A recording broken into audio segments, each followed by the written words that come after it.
Welcome to Merle and Joe, your one-stop solution for everything strange and dark out there. Now, for the 15 of my subscribers who asked me, who is Merle or Merle and Joe? I have an answer for it in today's video. Please welcome Merle. Give a bit applause in the background. Yeah. And we have 15 subscribers? Yeah. For one video? Half of them are our family, but yes, we have 15 subscribers. Yeah. Let's talk about the case. Okay, so today the second episode is going to be long, but really interesting. This is a true crime case about a massacred county of Native Americans, and I heard it's recently going to be made into a movie. I think I heard this on, BuzzFeed. It's called Killers of the Flower Moon. Yeah. And I think it's starring DiCaprio. DiCaprio. So, it's coming out in May. Hopefully it's going to be an interesting movie. Let's look out for it. Yeah. I mean, all DiCaprio movies are kind of good. Yeah. So what do we have? What do you have for us? So this story is a little bit sad, but it has a happy ending. Is all I can say without no spoiler alert. All right. Let's go ahead. Osage Native American community is originally from Ohio and parts around Mississippi River, aging back to 700 BC. In 17th century, due to invading parties, they had to migrate west and settled in current-day Missouri. By 19th century, Osage tribe pretty much dominated the area. In 1870, the rallying and the overcry for making Kansas a state started rising. This means that the tribe would inevitably have to move again. By 1907, due to the pressuring of Kansas to become a state, the land had to be broken up. The Osages, who had rightfully paid their dues to own their land, refused to give up their allotment. Eventually, the settlement agreed between the federal government and the Osages was that 657 acres was allocated to each Osage on the tribal roll. The Osages will hold the mineral allotment of their land. That is, anything beneath the surface of the land belongs to them. Osages who held the head right of the land were not allowed to sell it, but can only be inherited. Can you imagine being thrown out of your own land, asked to leave the settlement, and then just leave and live somewhere else? It's just sad. But you know what confuses me? Like when I heard the audio recording, were they aware that there was very precious oil under the earth? Is that why they refused to move? I mean, so most of the sources say so, because they say that they are Native Americans, they know their land, they know the wind and water and everything. So they apparently had a hint that there was oil beneath the land, and that's why they put that clause in the agreement in the first place. US government though didn't know it. I mean, that's not surprising. So they didn't just get lucky then? No, I don't think so. And the land held one of the largest major oil fields in the country. By 1920, the demand for oil was booming, and so was the Osage wealth. The oil royalties that the tribe held had essentially made each Osage a millionaire. However, as Osage wealth grew, the county was facing many other problems. The county was gradually occupied by robbers, prostitutes, burglars, etc. It is said that those who set up shop in the county was charging the Osage and non-Osages with different pricings. The Osages who can barely speak English was being cheated and left unaware. The existing and growing racial discrimination didn't help the tribe of Osage fight this communal evil. In 1921, through intense lobbying of the whites, the United States Congress passes a law stating that the court had to appoint a guardian for each Osage to manage their royalties and financial affairs. As good old corruption goes, the guardians appointed was always the relatives of the county judge or prominent political figures. The guardianship program was an active way of ruthlessly deceiving the Osages and taking their money. The guardianship program, right? So most of the guardians were businessmen. They were people who knew the county sheriff or knew the mayor, and they know that this guardian, being a guardian of an Osage, will be the easiest way to get the money in their hands. It's sad, really. I don't know, didn't even one person of the tribe Didn't they think like, you know what, like didn't they go up to the proper authorities and say that, you know, this guy is from the government and he's my guardian and I'm capable of doing my thing, and no one stood up for them? I mean, these are people who didn't speak English and they had their own languages and they had their barriers and the racial discrimination, nothing helps them. And the corruption, I mean, do I even need to say? Yeah. But sadly, having their money separated was not the worst thing that happened to this community. The then known era as the Reign of Terror, Osage County was going to go through one of the worst incidents in history of all time. As Osage disappearances started increasing in the county, a major registered disappearance in May 1921 was of Charles Whitehorn.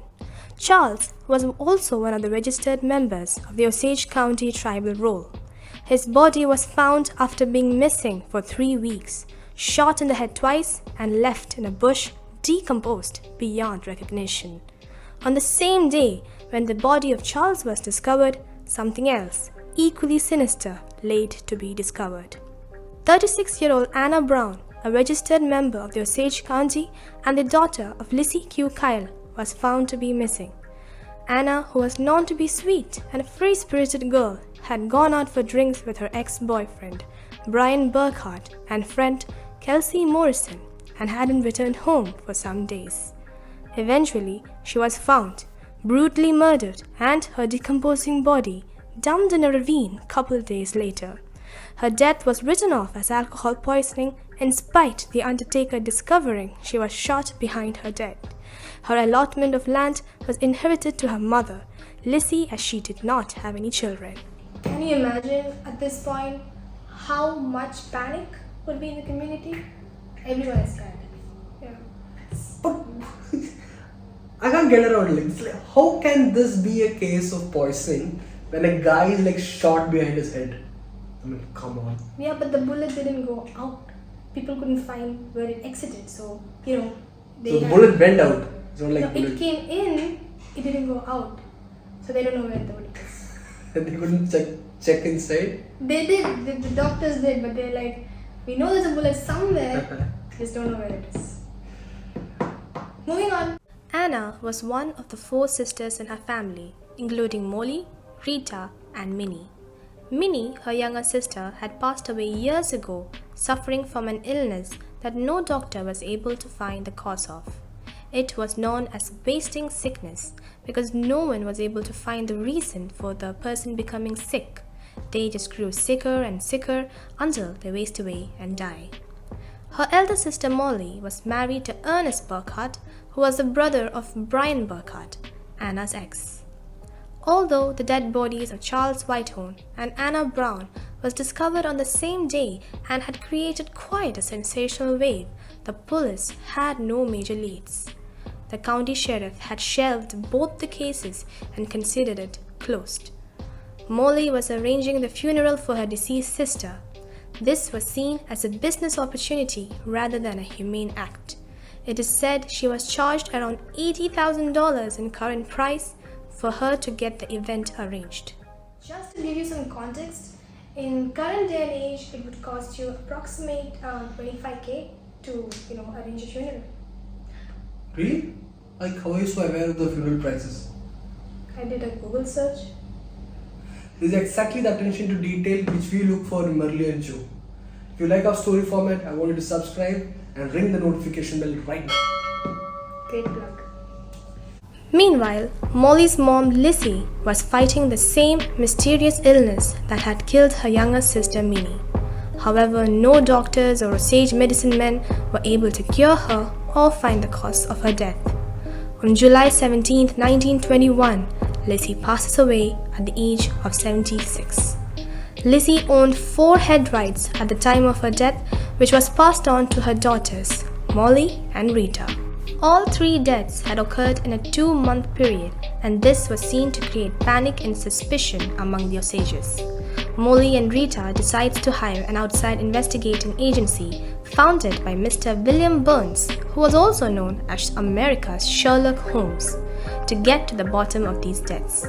It's important to note that William Burns was also being sworn in as a new director of the America's Bureau of Investigation around the same time. The Bureau of Investigation will eventually become the FBI or the Federal Bureau of Investigations. I'm making Sherlock Holmes? Finally, I'm excited right now. You're thinking of Benedict Cumberbatch? Yeah. Prepare to be disappointed. In 1922, Osage victims started piling up. Almost all deaths were written off as alcohol poisoning. With the police not being a help and the private investigation hitting a dead end, the Osages were yet again striving to find an answer. Barney McBride, who was married to a woman from Creek tribe, agrees to help the Osages. He was an oil man and took a pitiful heart to the Osages. He had traveled to Washington to meet with his influential friends to discuss the matter when he was kidnapped. His body was later found stripped naked, beaten, and stabbed 20 times. Stabbed 20 times? Yeah.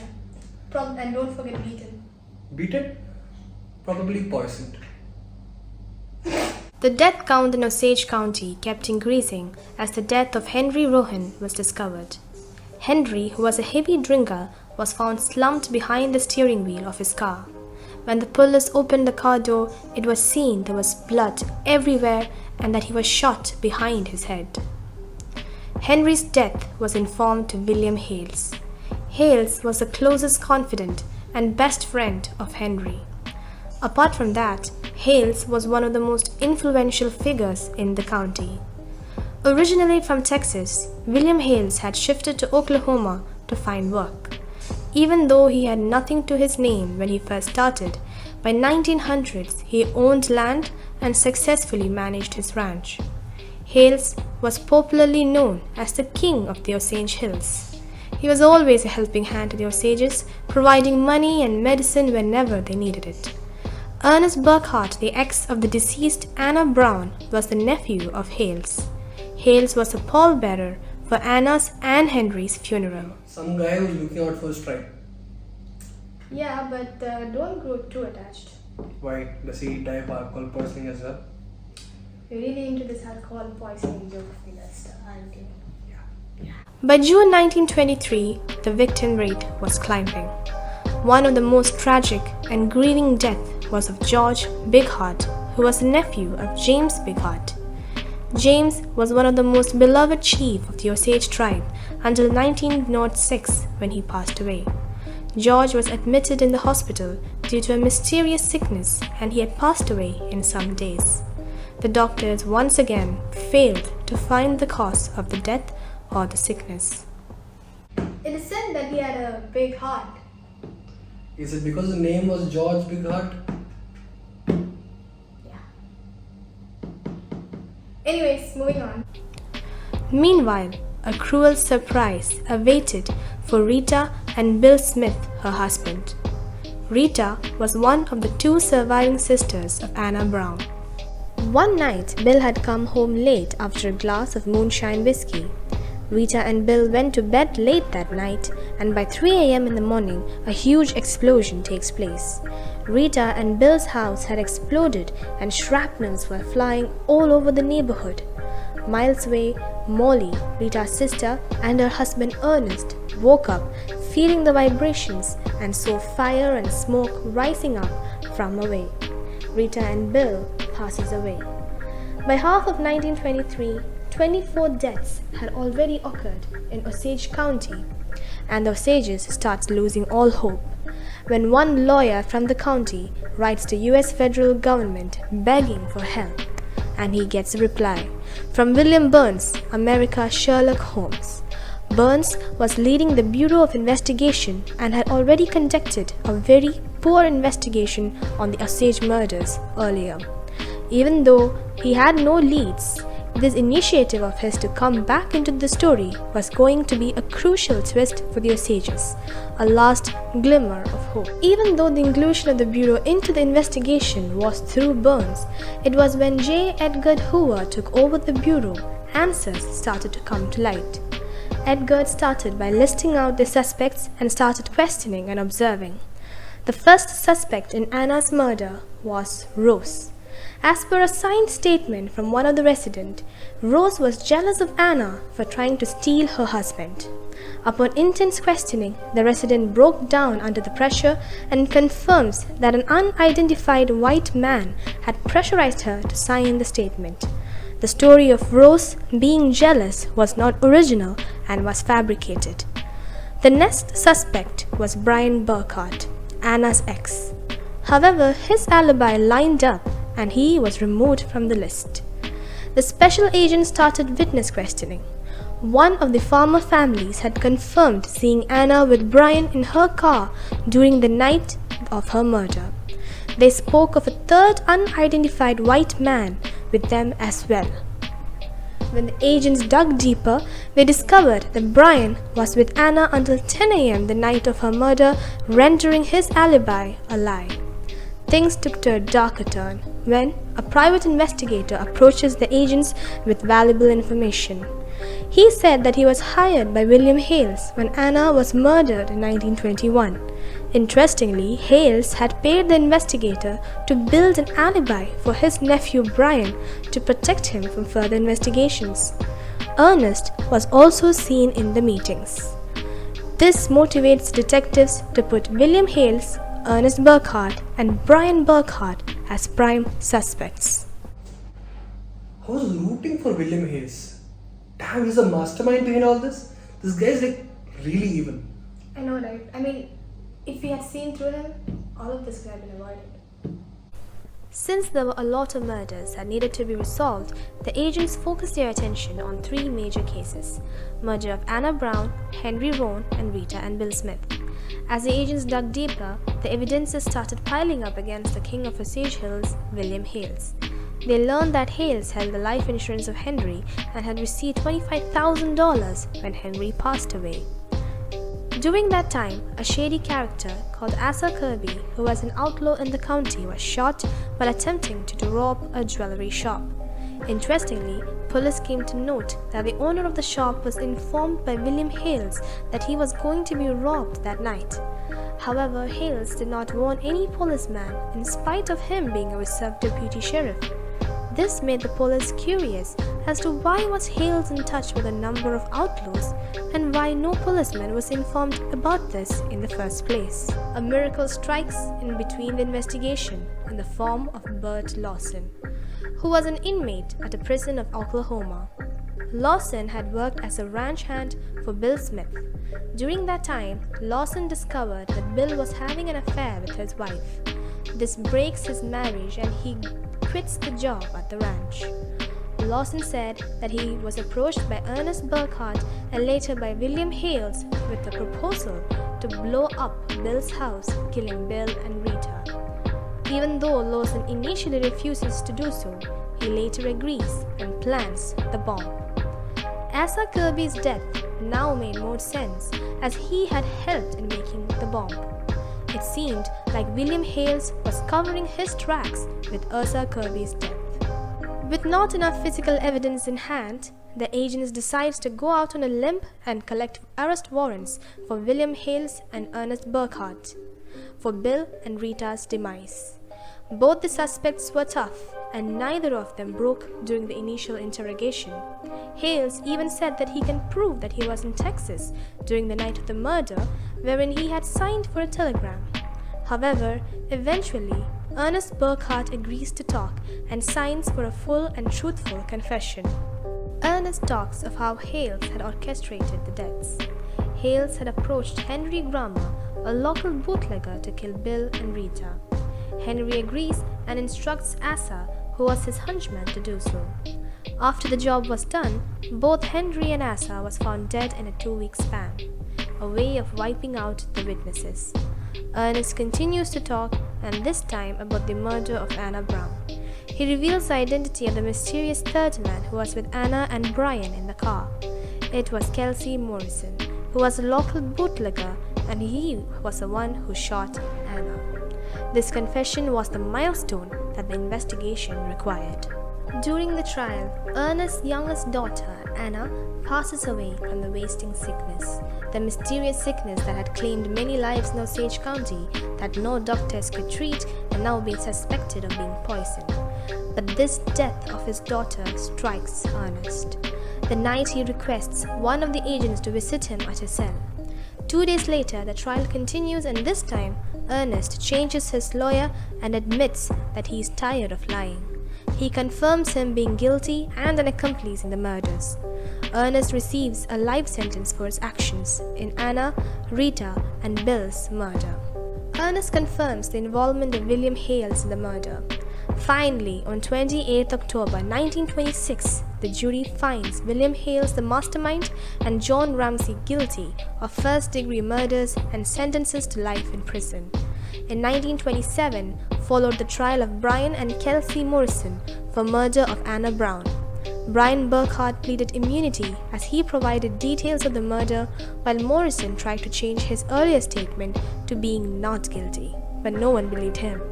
Kelsey Morrison was charged a life sentence, while Brian was provided immunity for cooperation. After a long, grueling, and dramatic turn of events, justice was finally being served. All three men were paroled in between their life sentences. William Hales had 20 years in the prison when he was paroled due to advanced age of 72. But he was forbidden from entering Oklahoma and spent another 15 years in Southwest America before he died. Molly Brown had divorced Ernest and found true love with John Cobb. She lived with him for the rest of her life until she passed away at the age of 50. The Osage reign of terror had ended. The US government removed the guardianship system and gave the Osages the control of their wealth. By 1925, only full-blood or half-blood Osages could inherit the Osage wealth by law. You know what? Justice took his own time, but I'm happy for her. For who? Molly Brown. Yeah. I mean, she had gone through hell. I mean, losing all her family like that, that's pretty sad. I know, right? In any case, if you like the true crime videos and if you like anything strange and dark and mysterious, I suggest you watch this video of Hotel Cecil, or it could be there. I don't know. think it's there. I think it's there. Anyways, until next time, see you and take care.